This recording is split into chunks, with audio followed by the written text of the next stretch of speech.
Nasir Reesi Nasir. Iftu video coba. Bo'aa jirti jedhee miti anam as gubbaarratti badiin ani qabu maali beekna. Simee makii yookiin viidiyoo irratti cufi. Maaliif waraabanii ajandaa godhatu? Naasiroo. Mucaan kun torban tokkoon dura Masi ati badii qabdaa osoo hin taane namni ati waliin hojjettuu fi namni viizaa ati baasistee sunii fi si gidduu walii galtee jiru. Simaaf rabbitu wal beekaami. Waan irratti wal dhabdan maaliif akka kaansel godhe siifisatu wal beeka. Anuu gaafadhee naa erge anuu ediit godhaa fi anuu waan jiru hin sirreessaa fi defanti isii kana orjinaaluma isii kana bichaa naa ergaa jennaan waan jiru masii waliin dubbannaa naan jedhe. Kana caalee ammoo dhiibee deemee awwaa jechuun hin danda'u. Maaliif anjaarsummaan ergattan waan ta'eef sii galee. Ammallee taanaan atillee waan dandeettu yaalte hin taaneemi wanta kana maallaqumatti xumura. Karaa gabaabaa maakiillee namni qarqaaru barbaadan gurreellee as jira ramadaanillee as jira. Maallaqumatu fura waan ta'eef mucattii bakka isiin jiraattu godhaa fi an gama kiyyaan waan wanta kittiin gama kiyyaan ammaa booda wanta kittiin barnootni guddaan asirraa argadhee jiraate masi wama harka ilma namaatiin ta'u kamuu namni fedhe waan akkanaa godhe jedhee waadaa akka galu taate qabaa miti isa kan akkasitti dhiisna kan ishee kanaa kaansil ta'ee jennee dhiisnayyuu ani garuu dabarsee Naasir mucaan kun haadhan qabdu namicha kana faana gwaddeenyaadha jettee an miidiyaa irratti baasuu hin barbaadu. Maallaqa yoo xiqqaate maallaqa Itoophiyaa maallaqa 700 ol irraa qaba. Deemiit itti naa haasa'ii. Mucattiin kun 700 maal gochuutti kennite? Madde mositti manne naas. Maal gochuu bidu 700 wali kennite? Lammaffaa viizaa biiftuu baasuuf 700 maaltu wali kennite? Waa'ee viizaa biiftuu miti waa hunda sitti mee jira. Amma bargee jira. Raasaa jiru waa'ee viizaa biiftuu waan ta'e waan biraa dhiisa. Nama sagalee hin qabne hedduutu akkana ta'e jechuudha barammami. Bar Naasir ugaatii jana jala rabbiin kan jechuudha addunyaa kana dhiisee deema malee haqi koos badee mucattiin kunis haqa dhabdee mimmaan ishee buustee jechuudha.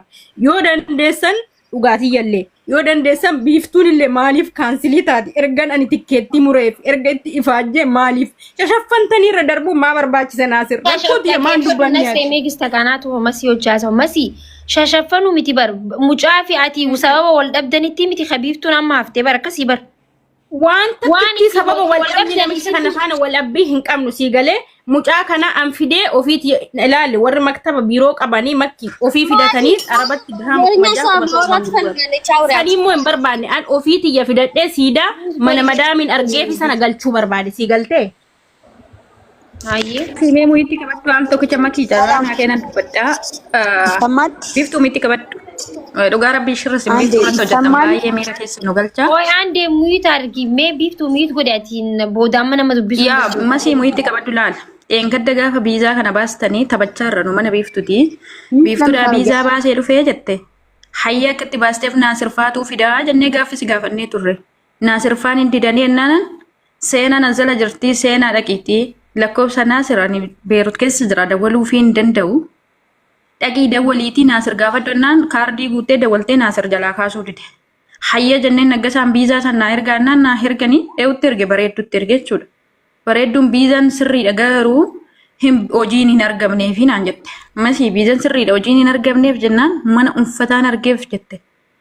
Hayya jennee birrii kana ijoollee kana dhabaasnee haadha abbaa keenya hanga gadi galabbatuu kaane ijoollee waan nu godhan argitee jirta masii. Holitti guurree tikkeetti kana kunneef jechuudha. Odoo takka sin dhibbisin. Odoo gaaffii tokko sin gaafatin. Kallee sarree irra deebinee biizaan biiftuu tikkeettiin ishii sirriidhaan ergaa sin hin jennaan irratti hacuuccamtan. Sila maal ta'eef iyyuu rakkoo waan qabdaniif jechuudha. Hararree borurree ilaa dhugaa rabbii dhugaan sin gaafata. Biiftuu immoo hanga hinduutti hojjetan jira har'as borus.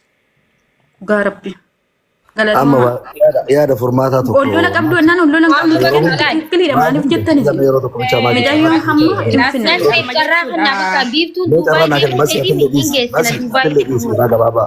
amma yeroo hunda waan hunda miidiyaa irraa hargufanii yoo fidanillee kayriin qabu isinii galee karaa gabaabaa biiftuun akka Dubaay dhuftu barbaadaniimi anaa fi maakiin waliin dubbanne ani baasisii hunda kophaa kiyya akka bargochuu hin danda'u. Maakiin na wajjin taatee na qarqaarti taanaan garuu ani nan fidaan. Barsan booda eega fideen booda garuu bakka feete deemtee dalagatu mirga qabdi.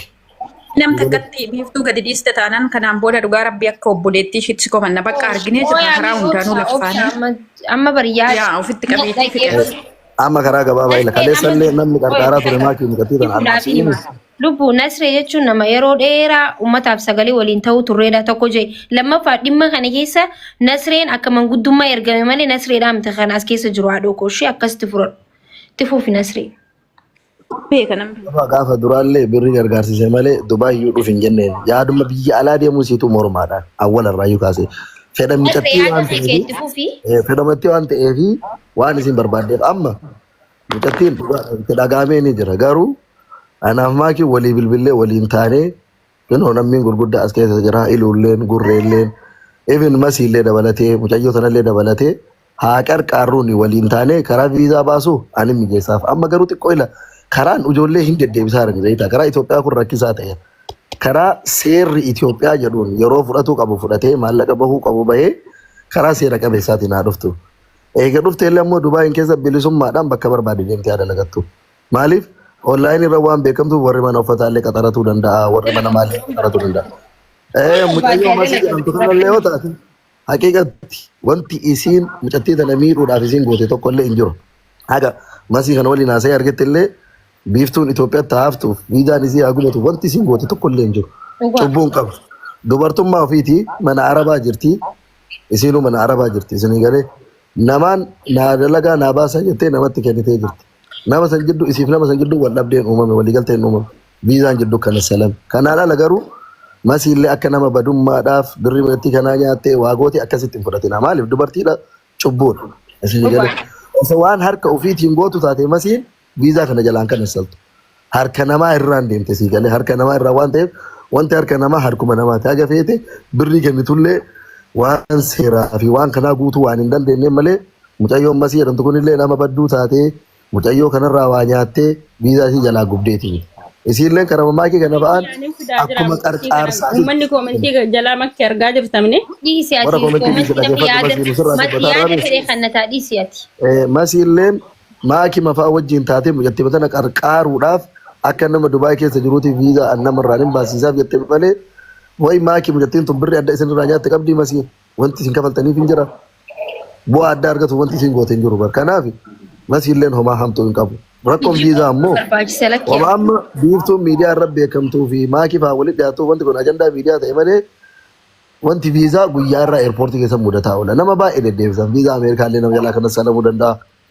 Ka Dubaay illee ka Europe illee ka eessaallee kanaaf masiillee dhiisaa nama biraallee dhiisaa maakii anaafati waan danda'ameen karaa seerri Itoophiyaa jedhuun waan seeraan ala osoo hin taane karaa seerri jedhuun karaa hamilee uummatii kanaan tuqamne haa yaalluufi yoo dadhabamellee qarqaarsisneetu biyyuma san keessattuu akkasiin hojjetattu haa goonu angara kiyyaan kanuma jedhee bu'aa amborullee waan ati jetteen ammoo si waliin jira muktii sana qarqaarsisuu. Yaani natti tola wallaahi isummaan achi deemtee akka namatti dalagattee jijjiiramuu isii waan fedhuuf natti tola waan dandeenyu hundaa'uu ni goona.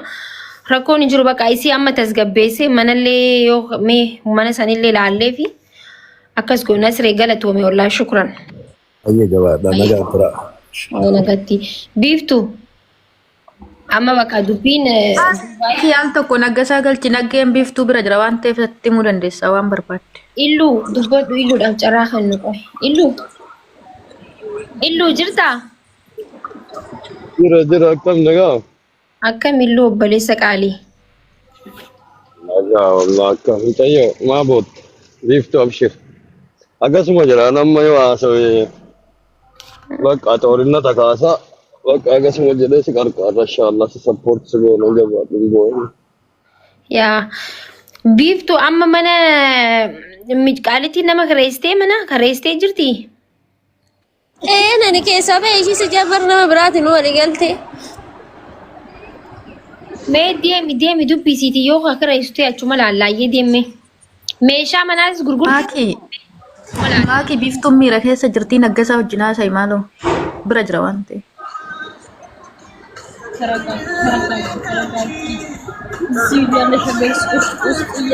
Asirratti waan dubbachuu barbaadu tokko meena caqasaati jechuudha. Ani immoo koomentii namaallee hin qabu. Ani birrii tiyyaan baaseef sumuunii takka kan namaa kanatti darbe hin jiru. Garuu immoo jechuudha masii hattuu masii maal keessa isin jalaate. Ani birrii tiyyayyuu dhabeetiin gad baasee himachuu yookiin miidiyaa irratti himachuu dhabeetiin taa'aa jira jechuudha. Isin galee. Haqa kiyyaa mucaan kun dhuftee haa hojjetattu akka nuti hojjennee hojii jirrutti. Fedhe malee shira maal isin irratti makki birrii natti laatan qabdu birrii sassaabanii natti laatan qabu. Bakka Disney duba bara dabarre disre masiyat faradis. Amma mijoota asgabbeessina. Biiftu. Akkam jirtu qilleensa jira garuu biiftu haal tokko gadi bahetti rakkoon jiru maaki mana na sirreessaa fi sirreessinaaf safaruma tokkotti waan ta'eef kanaaf amma danda'amateetti gargaartu malee rakkoon qabu. Kanaaf karaa manaa ina sirreessaaf ammoo si deemnee jechuudha. Yoo qaalitti mana hin kireessinis dhagaati ilaalaa. No lakki manuma biraa ilaaleen kireessaaf rakkoon qabu manuma bareedaa itoo hundaan kireessinaaf rakkoon hin jiru. Koota gargaaraa baatu. Akkaawuntii baankii akkaawuntii kan keetii madumee namni asiis gargaaru. Yaa gargaaru titi. Anis gaaganaa waan Dubaay san irratti wanti waan hojjennu warroonni gargaaru barbaadan gargaara. Waliin baasaa fi maakii achi na guddisiitee akkaawuntii na bira hin jira. Himi afaanii ni himattu qoy. Kuni bika tokkotti galabbaxamuu deemuu ta'uu danda'a. Rabbii waan sababa malee waa hin godhu jechuudha. Gaafa rabbii waa godhe nuti musliimni maal jenna khayrumaa fi janna jechuudha. Kanaafuu rabbiin kan kee waan si jaalatuuf khayrumaaf rakkoo tokkorraa si hambise nuti hin beekne malee. Kanaafuu ati waan akka tasaa ta'e tokko khayrumaaf jetteetuma hafuu qabdaa. Jala hin booyinii mana si haa kireessu amma mana waan dandeenyu siif goona. Borullee taatu arra hin taane jechuun boru hin ta'u jechuun miti borus ni deemta ammas baay'inaaf ne jechuun waan dandeenyu nuti puush numa goona. Tole? Ishi. Okay, amma akkaawuntii kan kee nama kuma jaha jira namni kumni jahan akka waan danda'u si haa galchu. Kuma tokko? Akka waan ilmoo waliin dhaleetti rakkachaa jira wallaahi gaayis ni beektan. Himaddume daraartuun illee gadi baay'ee biiftu gadi baay'ee ammasitti gadaa baatu maakii koo gadaa baatu gadi kootu biiftu. Safuu sinitti himu safuun beekti. Itti hime ayyee.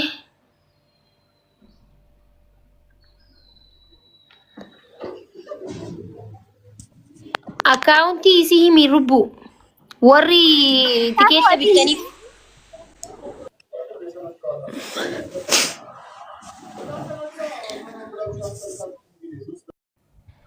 Akkaawuntii ishii himi siin jechaa jiru safuu himi. Ana akkaawuntii ishii na biran jiru makuush. Safuu. Qoy jalan na bira jira irraan godha afaan barbaadan jira ishii gadi na jalaa fagaate. Afaanii himi irraan maxxansini afaan. Seenaa dafii keessan akkana natti as ergime. Qoy irraan godha ammaa kee Birrii furraa fuudhee hin qabu. Akka kan tikeetti kan kaffalee masiidha. Ani birrii fuudhee hin qabu ishii lubbu. Inti akkaawuntii fuudhee hin qabu.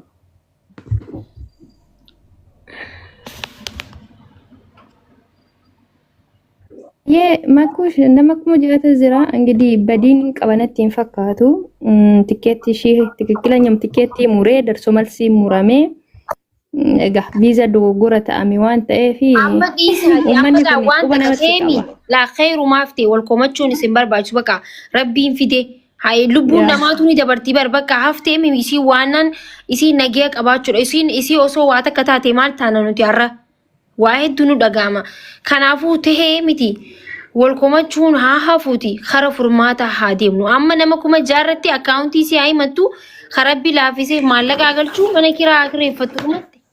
Akkaawuntii kuma tokko akkaawuntii ishii sitti kuma tokko 68 nagama Dhaqabadhaa faamilii. kuma tokko 68 duwwaa torba soddoma afur 51. Ayyee warri galchitan immoo keessaa risiita naa ergaa ayyee hin galate.